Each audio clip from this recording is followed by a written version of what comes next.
Alright guys, welcome back to another Dice Throwing How to Play. This is the start of the Marvel series, the first Marvel series, which added 8 classic Marvel heroes, and we're going to start with Thor. So Thor is a very interesting case of not a lot of status effects, but a big companion. Obviously his companion is Mjolnir, his mighty hammer. And Mjolnir has 2 functions that we'll talk about. But first, basically the whole idea behind Thor is that you have to draw cards and discard them. I'll explain why. But let's just say we start off with our 4 cards and then draw one on income. So we have these cards here. So the main thing you want to know about Thor is that Mjolnir is based on discarding a card. You begin the game with Mjolnir on your hero board. Now you can either throw or retrieve. You have to throw Mjolnir to retrieve it. So you have, every time you discard a card, you can throw Mjolnir. So we discard Bye-Bye because it's kind of useless. We throw Mjolnir at an opponent. That opponent, when a Mjolnir is thrown at an opponent, that Mjolnir is placed on their hero board and that opponent receives 1 damage. So basically, this opponent over here, we'll just use a copy of Thor's board. He takes 1 damage and Mjolnir is now on top of him. Okay, but let's say we want to retrieve Mjolnir back to us. Well, we just have to discard another card and we can retrieve Mjolnir. And when we retrieve Mjolnir, we gain an electrokinesis token every time we retrieve. So if you throw Mjolnir at an opponent, they take 1 damage. If you retrieve Mjolnir, you get an electrokinesis token. Now what can you use with these electrokinesis tokens? Well, you could either spend 3 electrokinesis at one time to draw any card. So let's say you have 3 electrokinesis, you spend all 3, and you can draw another card. But let's say you have a couple electrokinesis, you can also use them to boost abilities. What do I mean by this? Well, a lot of these abilities are based on you either throwing or having Mjolnir on your board. So Hammered allows you to throw Mjolnir for free so you don't have to discard. Mighty Summon, if you have Mjolnir on your board, you gain 3 electrokinesis for free. The stack limit is up to 4, so you can have 1 from gaining Mjolnir, and then a free pumpage. You get free 3 electrokinesis tokens if you have Mjolnir on your board when you activate Mighty Summon. Otherwise, you retrieve Mjolnir and deal 3 collateral damage from the person you received it from. So if you have Mjolnir, you gain 3 electrokinesis.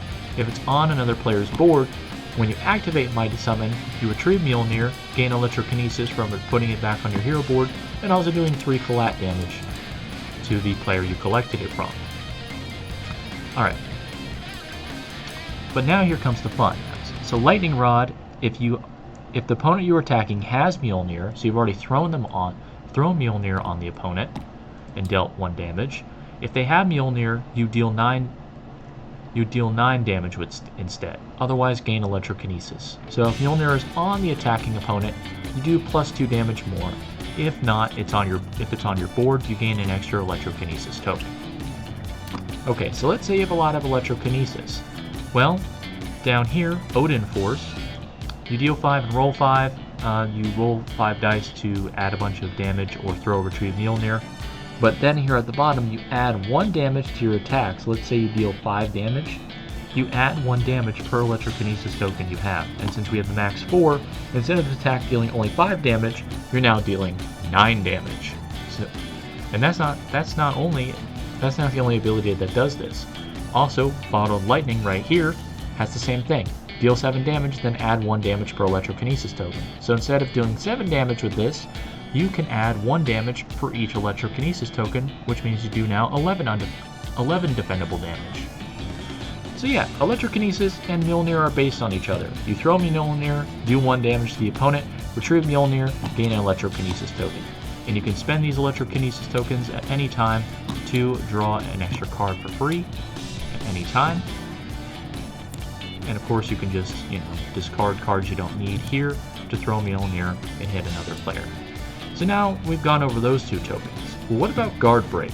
Like, let's say, for example, we activate Mighty Summon here. We roll 2 helmets, a hammer, and a lightning bolt. The symbols, by the way, are 1, 2, 3 are hammers, 4, 5 is worthy, and then 6 are lightning bolts. So you gain 2 Guard Break heal 2. If we have Mjolnir, we gain 3 Electrokinesis. Since we have Mjolnir on our board, we gain 3 Electrokinesis tokens.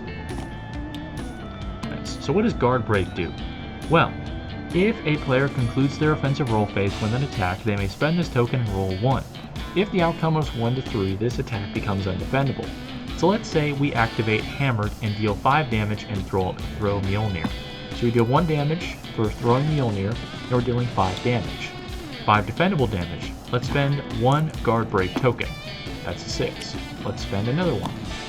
We didn't get it that time. Let's say this lands on a 3. Since it landed on a 1 through 3, it landed on a 3, this attack is not just throwing Mjolnir and dealing 5 damage, but now we're dealing 5 undefendable damage. So Guard Break basically just makes attacks undefendable if you roll a 1 or 3 on a dice roll. So, that's pretty much how Thor works. Your main goal is to discard cards you don't need to throw Mjolnir, dealing damage, retrieving it for Electrokinesis, spending Electrokinesis to either draw more useless cards to discard and throw Mjolnir back, or boosting abilities like this, or this. So yeah, that's pretty much Thor. That's going to do it for this video, guys. Remember to like if you like, dislike if you don't, subscribe down below for more videos, and of course comment down below which Dice Throne character you like so far of the ones we've done or in the future. And of course, I'll see you guys with the next hero. Toodaloo!